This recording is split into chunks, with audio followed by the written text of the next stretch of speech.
வணக்கம் நேயர்களே. நேயர்கள் அனைவரும் நீடோழி வாழ்க்கை நிம்மதியுடன். இப்போ மேட்ரிமோனியலை பற்றின இன்னொரு பதிவு பார்க்கலாம். அதாவது இதெல்லாம் நான் போட காரணம், இப்போ மேட்ரிமோனியலை பொறுத்த வரைக்கும் அந்த காலத்தில் மாதிரி கல்யாணங்கள்லாம் டக்குன்னு நடத்த முடியல. ஏன்னா ஒரு கல்யாணம் கூடி வர்றது ரொம்ப பெரிய விஷயமா இருக்குது. இதில் நான் நேராக எல்லாமே பர்சனல் எஃபர்ட் எடுத்து பார்க்குறேங்கிறதுனால நேராக பொண்ணு பையனை வர சொல்லி மீட் பண்ணுறேன் இல்லையா. அப்போ நான் பார்க்குற சில விஷயங்கள், நான் சில பொண்ணுங்கள்கிட்ட பையங்கள்ட்ட எல்லாம் கேட்குற சில விஷயங்கள் என்னோடய மனசில் ஒரு பெரிய ஆதங்கத்தை உண்டு பண்ணுற விஷயங்களை உங்களோட நான் ஷேர் பண்ணிக்கிறேன். அதாவது நிறைய பேருக்கு தெரிஞ்சிருக்கும், என்ன தெரியாதவங்களுக்கு இப்போ என்ன நடந்துக்கிட்டு இருக்கு அப்படின்னு பார்க்கலாம். அதாவது இப்போ கொஞ்சம் மேரேஜ் எல்லாம் டக்குன்னு பொண்ணு பையன் மீட் பண்ணி பேசினா கூட பொண்ணுங்க கல்யாணத்துக்கு ஒத்துக்கிறதில்ல, சில சமயம் பையங்க ஒத்துக்கிறதில்ல. இதெல்லாம் நடக்கிறதுக்கு காரணம் என்னென்னா, சில பெண்களோட மென்டாலிட்டி. எல்லாரையும் சொல்லலை, சில பெண்கள். அதாவது அவங்களாம் அவங்களோட ப்ளஸ் பாயிண்ட் என்னன்னா, நல்ல படிப்பு, நல்ல அறிவாளிங்க, மாதம் 2 லட்சம் சம்பாதிக்கக்கூடிய நல்ல திறமையானவங்க.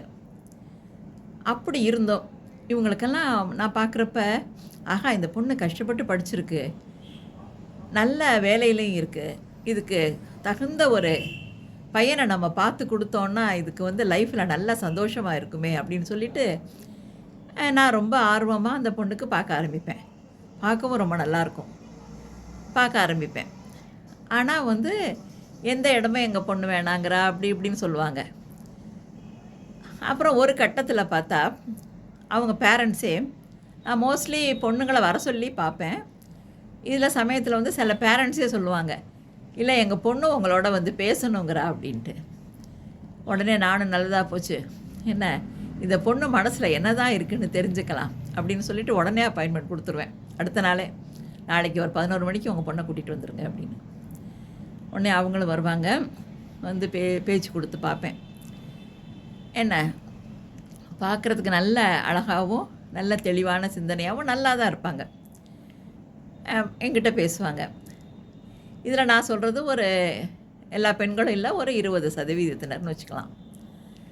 என்ன அவங்க பேசுகிறப்ப, ஆனால் அவங்க என்ன சொல்கிறாங்கன்னா, மேடம் எனக்கு இந்த ட்ரெடிஷ்னல் ஃபேமிலி வேண்டாம் அப்படிம்பாங்க.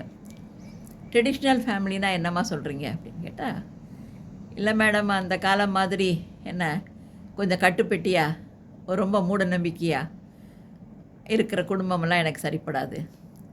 ஆமாம்மா அப்படியெல்லாம் இப்போ யாரும் இருக்கிறதில்ல, என்ன பேரண்ட்ஸுமே நல்ல வெல் எஜுகேட்டடாக இருக்காங்க, நல்லா இதாக தான் இருக்காங்கம்மா, அப்படிலாம் ரொம்ப இல்லை இப்போ அப்படின்னு நான் சொல்லிடுவேன். அடுத்து அவங்க சொல்கிறது என்னென்னா, ஜாயிண்ட் ஃபேமிலி எனக்கு சரிப்படாது மேடம் அப்படிம்பாங்க. உடனே ஏம்மா அப்படின்னு கேட்டால், இல்லை மேடம் எனக்கு ஐ வாண்ட் மை ஸ்பேஸ். எப்பயுமே என்ன ஹஸ்பண்டாக இருந்தால் கூட எனக்குன்னு ஒரு ஸ்பேஸ் இருக்கணும், ஒரு ரூம் இருக்கணும்னு நான் நினைக்கிறவன். அதனால் ஜாயிண்ட் ஃபேமிலிலாம் எனக்கு சரிப்படாது அப்படிம்பாங்க. சரிம்மா, நிறைய பேரண்ட்ஸ் வெளியூரில் இருக்காங்க, பையன் மட்டும் இங்கே வேலை பார்க்குறாரு, இல்லை பேரண்ட்ஸ் இங்கே இருக்காங்க, பையன் வெளியூரில் இருக்கார், அந்த மாதிரி ஃபேமிலிஸ் எல்லாம் கூட இருக்குது, பார்க்கலாம் அப்படின்னு சொல்லுவேன். அப்புறம் அவங்க சொல்கிறது என்னென்னா, எனக்கு மனசை கொஞ்சம் உறுத்துகிற விஷயங்கள் என்னென்னா, இந்த விளக்கு அப்படிங்கிறத கூட என்னமோ தமிழே பேச தெரியாதவங்க மாதிரி, மேடம் இந்த விளக்கு எல்லாம் என்னை ஏற்ற சொல்லக்கூடாது மேடம், இந்த விளக்கு ஏற்றுறதெல்லாம் எனக்கு பிடிக்காது மேடம் அப்படிம்பாங்க. என்ன அது அது அதாவது அவங்க மனசில் இந்த பூஜை செய்கிறது இதெல்லாம் ரொம்ப பட்டிக்காடான விஷயம். என்ன பூஜை செய்கிறதெல்லாம் ரொம்ப கிராமத்து பக்கம், அந்த பக்கம் இருக்கிறவங்க தான் செய்வாங்க.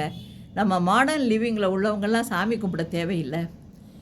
இந்த மாதிரியெல்லாம் மனசுக்குள்ளே அவங்களா ஏதோ ஒன்று கற்பனை பண்ணிக்கிட்டு, என்ன இது நம்ம பூஜையெல்லாம் பண்ண யாருங்க, நம்ம ஃப்ரெண்ட்ஸ் எல்லாம் கிண்டல் பண்ணுவாங்க, விபூதி வச்சா குங்குமம் வச்சா கிண்டல் பண்ணுவாங்க. அந்த மாதிரியெல்லாம் மனசுக்குள்ளே அவங்களா இமேஜின் பண்ணிக்கிட்டு என்ன மேடம் எனக்கு இந்த மாதிரி விளக்கேற்ற சொல்கிற குடும்பம்லாம் வேண்டாம் மேடம் அப்படிம்பாங்க. என்ன இது அப்படின்னு சொல்லிட்டு போவாங்க. எனக்கு வந்து எனக்கு என்ன சொல்கிறதுனே தெரியாது. என்ன இந்த மாதிரி ஒரு நல்ல ஒரு அலையன்ஸு எல்லாம் முடிய போகிற நேரம் அந்த பொண்ணு விளக்கேற்றாதான் அப்படின்னு சொன்னதுலேயே நின்று போயிருக்கு.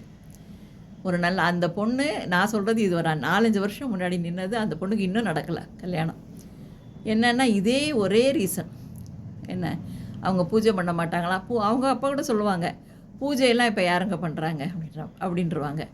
இருந்தாலும் ஒரு நாள் கூட ஒரு விளக்கேற்ற சொன்னால் கூட ஏற்ற மாட்டாங்க. அப்படின்ன உடனே அவங்க கொஞ்சம் யோசிக்க ஆரம்பிச்சிடுறாங்க. என்ன அதாவது இப்போ வந்து பொதுவாகவே இப்போ உள்ள மாடர்ன் லிவிங்கு, அதாவது அவங்களோட வேலை பளு காரணமாக யாருக்கும் ரொம்ப நேரம்லாம் உட்காந்து சாமி கும்பிட முடியறது இல்லை. ஆனால் மனசுக்குள்ளே நம்மளை மீறின ஒரு சக்தி இருக்குது அப்படின்னு காட் ஃபெய்த்து என்ன நமக்குள்ளே இருக்கணும். அப்படி குறிப்பிட்ட ஒரு ஒரு ஒரு கடவுளை நம்ம கும்பிடலையா, ஏதாவது ஒரு சூரியன் இல்லை பஞ்சபூதங்கள் ஏதோ நம்மளை மீறின ஒரு சக்தி வந்து நம்மளை இயக்குது, ஒரு தெய்வ சக்தி வந்து நம்மளை வழி நடத்துது அப்படின்னு அவங்க ஆழ் மனசில் அவங்களுக்கு இருந்துச்சுன்னா, தெய்வசக்தி நம்ம கூடயே இருக்குது, கவசமாக இருக்குதுன்னு நினச்சாங்கன்னாலேயே அவங்களுக்குள்ளேயே ஒரு தன்னம்பிக்கை பிறக்கும். அதை அவங்க புரிஞ்சுக்க மாட்டேங்கிறாங்க. அதனாலேயே நமக்கு எந்த இடமும் வராதோ, நமக்கு ஏற்ற இடம் கிடைக்காது அப்படின்னு அவங்களா ஒரு தன் மேலேயும் நம்பிக்கை இல்லாமல், வரப்போகிற இடத்து மேலேயும் நம்பிக்கை இல்லாமல், ஏன்னா அந்த பையன் நம்ம நல்லா வச்சுக்கு வராங்கிற அவனையும் நம்பாமல், தன்னையும் நம்பாமல், ஒரு தன்னம்பிக்கையும் இல்லாமல் இருக்காங்க. இவங்களே வந்து ஒரு ஒரு ஆணித்தரமாக என்ன நம்மளை ஒரு சக்தி நல்லா நம்மளை வழி நடத்தும் அப்படின்னு முழுக்க நம்புனாங்கன்னா இவங்களுக்கு தன்னம்பிக்கை நிச்சயமாக பிறக்கும். ஏன்னா இதுக்கு வந்து பெற்றோரும் ஒரு காரணம். திடீர்னு வந்து ஒரு பொண்ணுக்கிட்ட போய் ஒரு 22 வயசில் நீ தினம் சாமி கும்பிடணுமா, தினம் விளக்கேற்றணுமான்னு சொன்னால் கேட்க மாட்டாங்க. ஆரம்பத்திலருந்தே இப்போ உள்ள பெற்றோர்களாவது சின்ன குழந்தைய ஒரு 10 வயசு ஆரம்பத்திலருந்தே அவங்களுக்கு நீங்கள் சாமி கும்பிட்றப்ப பக்கத்தில் நிறுத்திக்கிங்க. என்ன ஒரு தெய்வ நம்பிக்கையை, ஒரு பக்தியை ஊட்டி வளங்க. சாதம் ஊட்டி வளர்க்குறது பெரிய விஷயம் இல்லை, எல்லாரும் செய்கிறது. அதோட நல்ல எண்ணங்கள், நல்ல தன்னம்பிக்கை, என்ன இதெல்லாம் ஊட்டி நம்ம வளர்க்கணும். இது பெற்றோர்கள் தான் வளர்க்கணும். அது என்ன அது மாதிரி அந்த மாதிரி இருக்கிற குழந்தைங்கள்லாம் வந்து நல்லா தம்மேலையும் நம்பிக்கையாக இருக்காங்க. ஒரு தெய்வ பலத்தோட ஆசீர்வாதத்தினால நல்ல வாழ்க்கையும் டக்குன்னு அமைஞ்சிருது. என்ன இதெல்லாம் என் மனசுக்குள்ளே இருந்த விஷயங்களை வந்து உங்கள்கிட்ட நான் ஷேர் பண்ணிக்கணுங்கிறதுக்காக தான் இந்த பதிவு. என்ன ஆல் தி பெஸ்ட், வாழ்த்துக்கள்.